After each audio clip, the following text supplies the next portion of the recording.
திமுக தொகுதி வேண்டாம், 2 தொகுதியில் விஜய் போட்டி, கடைசி நேரத்தில் ரகசியத்தை உடைக்க தவேக திட்டம்.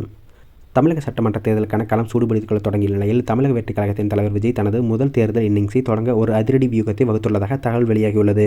உதயசூரியன் சின்னம் போட்டியிடாத இடத்தில் போட்டியிட விஜய் போட்டியிட முடிவு செய்துள்ளதாக கூறப்படுகிறது.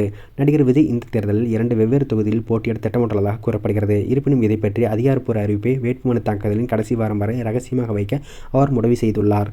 மற்ற முக்கிய கட்சிகள் தங்கள் வேட்பாளரை அறிவித்த பிறகு கள நிலவரத்தை கணித்துவிட்டு தனது முடிவை அறிவிக்க அவர் காத்திருப்பதாக தெரிகிறது. விஜயின் இந்த வியூகத்தின் பின்னணியில் ஒரு முக்கியமான அரசியல் கணக்கு இருப்பதாகவும் கூறப்படுகிறது. ஆளுங்கட்சியான திமுகவின் நேரடி போட்டியை குறைப்பதற்காக திமுக போட்டியிடாத தொகுதியில் அவர் தேர்வு செய்ய வாய்ப்புள்ளதாக தெரிகிறது. குறிப்பாக திமுக கூட்டணியில் உள்ள மற்ற கட்சிகளுக்கு காங்கிரஸ் அல்லது கம்யூனிஸ்ட் போன்ற கட்சிகள் ஒதுக்கப்படும் தொகுதிகளில் போட்டியிட விஜய் திட்டமிட்டுள்ளார். இதன் மூலம் விஜயும் திமுகவின் உதயசூரியன் சின்னத்தை நேரடியாக எதிர்கொள்வதை தவிர்த்து கூட்டணி கட்சிகளுக்கு எதிரான போட்டியில் தனது வெற்றியை எளிதாக்க அவர் முயல்வதாக அரசியல் வட்டாரங்களில் பேசப்படுகிறது. விஜய் எந்தெந்த தொகுதியில் போட்டியிடுவார் என்பது குறித்து பல்வேறு யூகங்கள் நிலவுகிறது.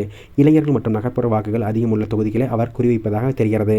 2 தொகுதியில் போட்டியிடுவதன் மூலம் ஏதேனும் ஒரு தொகுதியில் இழுபறி ஏற்பட்டாலும் மற்றொரு தொகுதியில் தனது வெற்றியை உறுதி செய்து கொள்ளும் பாதுகாப்பு நுணுக்கத்தை அவர் கையாள்வதாக தெரிகிறது. இந்த காத்திருந்து காய் நகர்த்தும் பாணி தமிழக அரசியலில் பெரும் எதிர்பார்ப்பை ஏற்படுத்தியுள்ளது. தமிழக அரசியல் களம் தற்போது திமுக மற்றும் அதிமுக ஆகிய இரு துருவங்களை சுற்றியே சுழல்கிறது.